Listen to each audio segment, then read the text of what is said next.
The Tale of the Whale, or the Story of Mr. Nuoc. Once upon a time there was a young monk who was very pious. After more than 30 years of hard practice, he memorized all the Buddhist scriptures and was good at preaching the Dharma. Yet for a long time it has not yet achieved true results. The monk told him, "You have to go to the Buddha's land once before you have hope of becoming a Buddha." Thinking so, my monk determined to find a way to Tay Truck. Traveling from my home country to Tay Truck at that time was extremely difficult. Most of the traffic is by road, but walking on the dark, deep road, every step is a danger. But the young monk still determined to depart towards the west. The journey has been 50 days. The monk lost his way many times and lost consciousness several times due to fever, but thanks to help, he survived.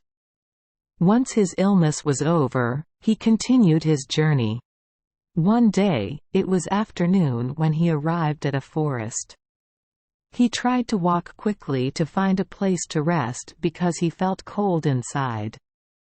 Luckily, in the deep forest, the monk suddenly came across a house. Hearing the doorbell, an old lady walked down to the floor. The monk immediately expressed his intention to ask to stay for the night. But as soon as the old lady saw the guests, she waved her hands frantically. "Go quickly. Hurry up. If my child returns, he will not have his life left." The master replied, "I'm really exhausted now, I can't walk anymore. If you don't let me rest, I'll just have to lie down in front of the door." The old lady said, "Oh my! My son is an evil lie who eats people. Try to go quickly, it's about to return now." But the monk had already thrown away his bag and lay down on the ground. The two knees collided harshly. The old woman didn't know what to say, so she grabbed his hand and dragged him to a large stone cellar. After pushing in, the old woman told him to keep quiet to avoid a tragic death. Then, the old woman piled firewood and covered it with leaves very discreetly. It was dark when A.C. Lai arrived home, carrying a fish in his hand. He stopped at the foot of the stairs and snorted again and again. He said, "It smells like meat." His mother replied, "What is the meat patty you brought home?" "No. Human flesh." "I know very well. There was human flesh." Before the old lady could intervene, he threw the baby on the floor and ran to look for it. Soon, he dragged the unconscious monk from the basement to his room. When the monk woke up, he saw Evil Lai holding a spear in his hand.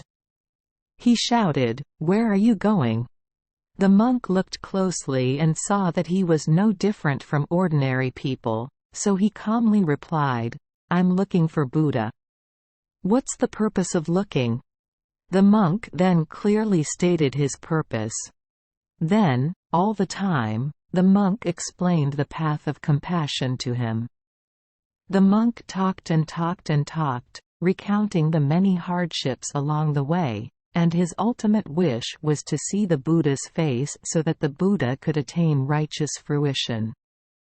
The master spoke so cleverly that both A.C. Lai and his mother were moved to tears. Seeing their sincere repentance, the monk told them that they would also become no birth and no death, and would live a much happier life on Nat Ban, if they determined to give up evil and do good. Suddenly the spear in A.C. Lai's hand fell to the floor. Those new cruel wrinkles have now softened. The next morning, when the monk was about to leave, A.C. Lai and his mother happily prepared food for him. They sent the monk off to the other side of a rocky mountain. When about to say goodbye, A.C. Lai asked, "What should I give to the Buddha?" The monk replied, "The mind is the Buddha is the mind. Just offering your heart was enough." The monk did not expect that evil Lai had already pulled out the spear, quickly slashed his own stomach, pulled out a bunch of intestines and liver, gave it to the monk and said, "Please give it to the Buddha." Monk. Very confused. Just because A.C. Lai misunderstood his words. Now I don't know what to do. Finally, the monk had to look into A.C. Lai's eyes, nodded in acceptance, then wrapped up that poor man's intestines, threw them on his shoulders, and walked away. He had only been gone for a few days when the dense forest ended. The vast ocean appeared before us. Heaven looks very happy to the eyes, but inside the monk's stomach is not happy at all. The Buddha's offering weighed heavily on his shoulders. If that's all, there's nothing to worry about. Unfortunately, the stench coming out from that intestine is hard to describe. The monk muttered, "If this is the case, no one will dare to accommodate me in the restaurants along the road." The next day, unable to bear it any more, the monk threw A.C. Lai's intestines into the sea. The monk walked forever and finally arrived at Tay Truck.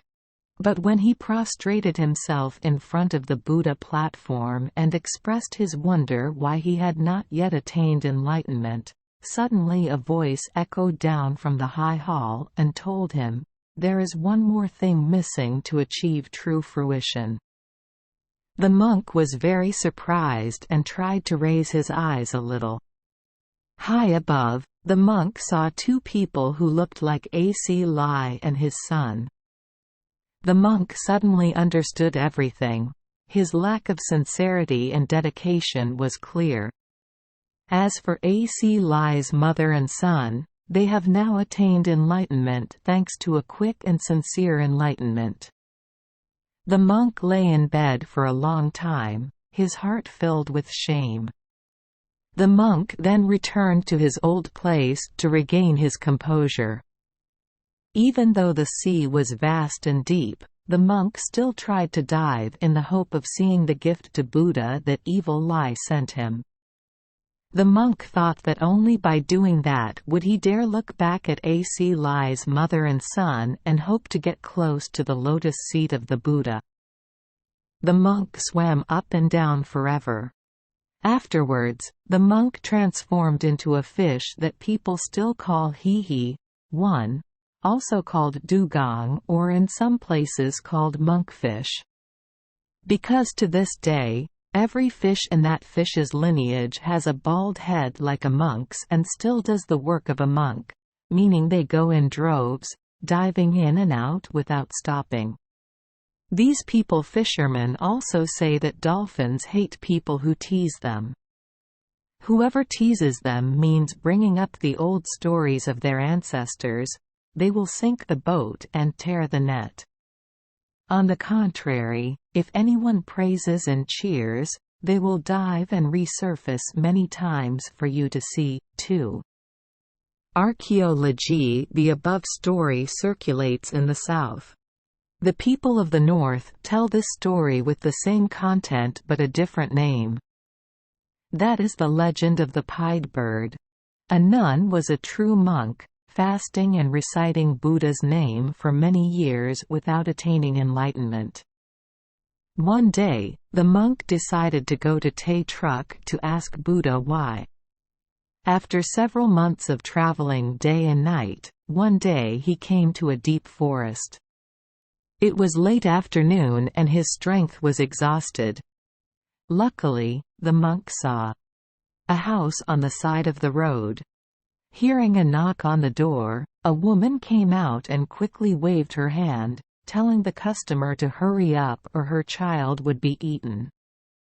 But seeing the nun beg too much, the master gave her rice to eat and then told her to get into a jar and cover it carefully. When she came home, she smelled human flesh and tried to find it until she found it. Dear mother, when she saw her son about to eat the nun's flesh, she all advised her, "That's a monk. If you eat that person's flesh, Buddha will not tolerate it." It is said that my beloved son gradually came to his senses and expressed his regret to the monk. He has eaten many people and now he wants to atone for his sins. Finally, the beloved son asked the nun, "I want to correct my mistakes and follow Buddha. Isn't there something you should use as an introduction ceremony?" Answer: Buddha only needs his heart. So he pulled out a knife, slit his stomach, pulled out all his guts and said, "Please give me this object as an offering to Buddha." The nun did not expect him to misunderstand like that, so she accepted the invitation and set off on her own. But after a few days, the smell of her intestines was too strong to bear, so the nun forgot her promise, threw it into the bushes and continued walking.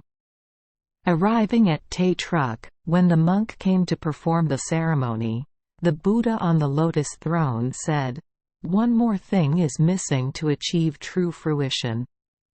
The nun understood, burst into tears, saying she was exhausted and didn't know how to find her. Buddha gave her 2 wings to help her walk quickly and find her. But she didn't know where to find her. The nun cried constantly, day and night, crawling from one bush to another, occasionally making a lament, sounding like a bam beep sound.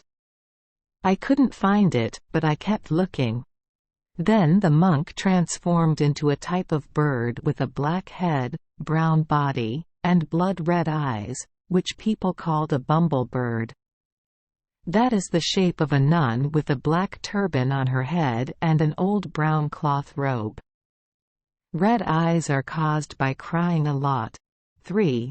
See another story about convolvulus in the Strange Investigation section, story number 16.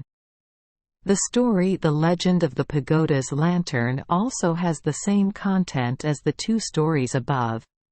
In the past, there is a person who specializes in cannibalism. He has captured and killed countless people.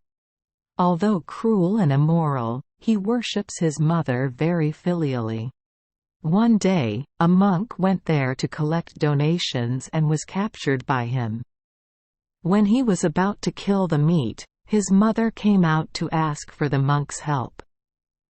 Seeing his mother beg so much, he had to put down the knife and ask the monk what he was doing and where he was going. Listening to the monk tell the story, both mother and son were very remorseful for their crimes up to now. The mother and daughter also wanted to find an offering for the temple, but they were limited because there was nothing valuable in the house. But the son volunteered to give his heart to worship Buddha. As he spoke, he cut open the stomach and pulled out the intestines. The monk also took it, but when he reached the stream bank, he threw it into the water. A crow saw this, flew to the temple, perched on top of a tree and cried loudly. Buddha understood the matter, rewarded the crow but punished the monk. At the same time, the mother and child of the other family went to heaven to become Buddhas. Since then, the pagoda has made a banner to remember that event. On the banner, there is always an image of a crow holding a piece of silk about 20 or 30 meters long. The silk sheet symbolizes the intestines of the person who slit his stomach to offer to Buddha. In short, the above 3 plots probably come from a Buddhist story and have been edited and embellished into folk tales. According to the essay, Mother Evil Lie was given by Buddha to be a lady of goodness. Evil Lie became 2 Dharma protectors that Buddha allowed to keep the temple, which we often call Mr. Good and Mr. Evil. Why did one person turn into 2? That's because although he is one character, ever since he slit his belly to worship Buddha, he has split into two completely different people. Mr. Thien is the embodiment of Evil Lie's later life, the period of enlightenment. Mr. Evil is the embodiment of a previous life, not yet enlightened. But about the story of the whale, it is not the only story above. Lands in the book cited, has collected two more stories, with motifs completely different from the stories just mentioned. The first story is the story. The second story, once upon a time there was an only child girl. Rich man. In the village, there was a poor student who sometimes came to her house to beg for food. Gradually the girl fell in love with him and promised to one day become husband and wife. She stole a piece of gold from her parents and gave it to her, telling her to study hard and pass the exam, promising to wait. The student thanked and swore to compensate the girl. Unexpectedly, the student's exam that year failed. Sad and embarrassed, he left for another country, determined to pass the exam before returning. As for the girl, she heard that her lover failed the exam and went missing, so she was also very depressed. Finally, she could not wait forever, so she had to marry a rich man in the area. It was not until 7 years later that the student passed the exam and was appointed as an official. Believing that his lover was still waiting for him, he happily returned to his hometown.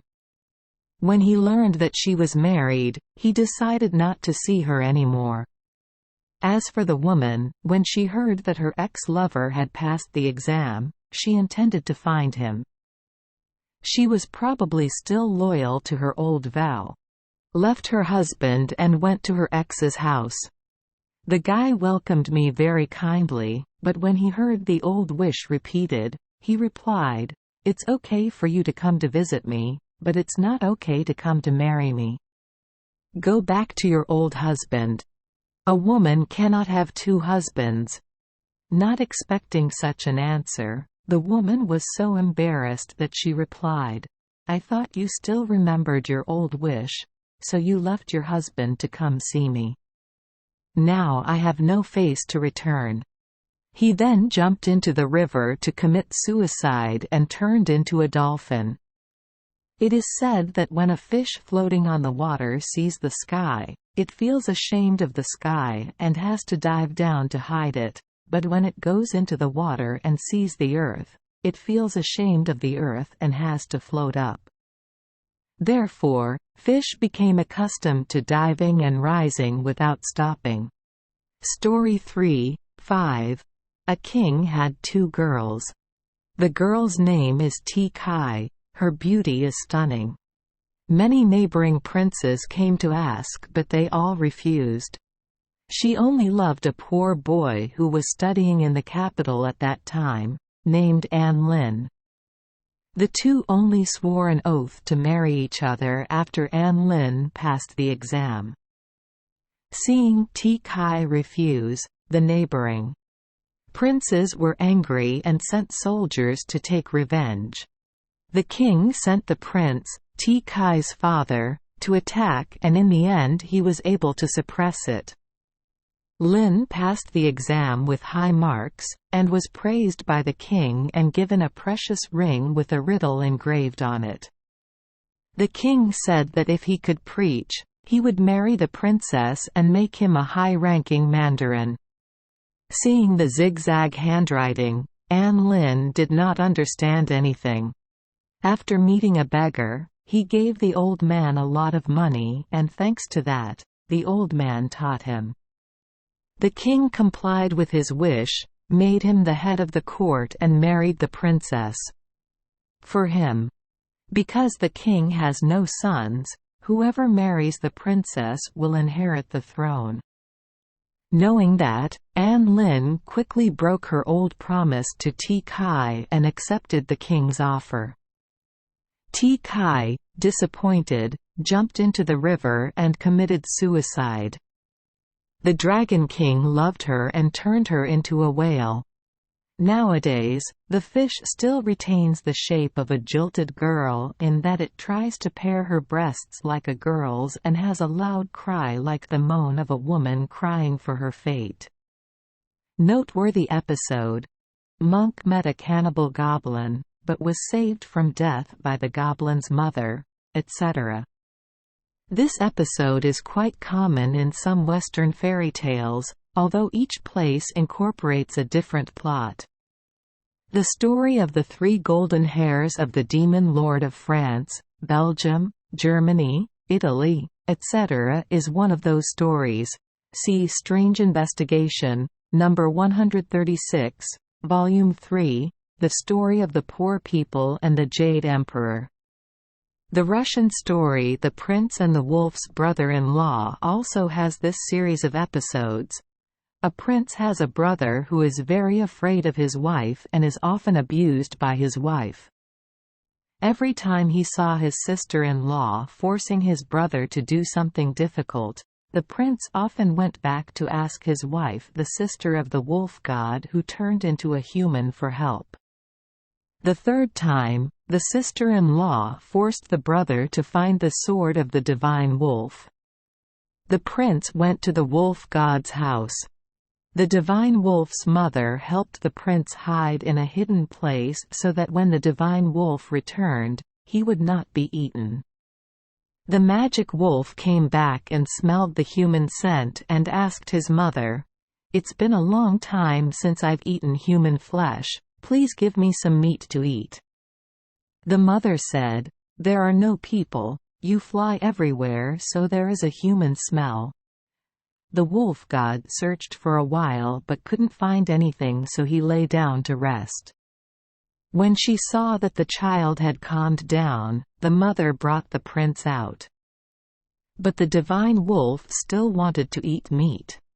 The two sides played cards, the prince lost and was about to be eaten, but thanks to his wife's scarf, the magic wolf realized he was his sister's husband. In the end, the prince brought back the wolf god's sword and cured his sister-in-law to become gentle. 6. First. According to Genebril, and Lang de Lands. Books cited. 2. According to Thuc Niep Dan newspaper. 3. According to Trung Bac Sunday, 1943. 4. According to Phan K Bin. Vietnamese customs. Regarding the legend of the pagoda's banner, in Nguyen, someone tells a different story from the above story. In the past, Buddha sent a person to another country to bring back sutras for himself. Halfway home, he was eaten by a tiger. About this episode, another person in Cat Nan, Tan Chuang, said that the boat was sunk by a large turtle. Seeing the Buddhist scriptures scattered in the middle of the road, a crow released them to the Buddha. To repay the crows, Buddha ordered a very high tree to be built for the crows to perch on. Later, the pagoda often planted a banner tree, with a crow holding a long prize on it for that reason. Affidavit of Duc Mai Commune.